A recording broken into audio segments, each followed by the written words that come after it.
Hello, everyone. Having a Google Jamboard for some of your projects is a great tool to have. And after you've selected one of the buttons for adding text, you can also go here to the upper right-hand corner where the three dots are. You can edit what you've put there, duplicate it, or delete it, or order things. If we go down here, you can see that you use the two buttons, either the caption or the text color up here to change whatever color you have. Over here, you can select a pen, a marker, a highlighter, or a brush to draw or write. And you can advance to your next slide and you add a frame using this selection tool at the top here that you see. When you're presenting, if you do want to add emphasis, you can use the laser pointer here to circle something so your audience sees it.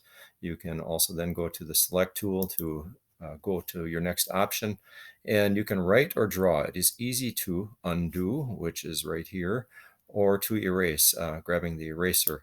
And this poor fellow here does not want to disappear, but let's go to our next slide and see what else we can do here.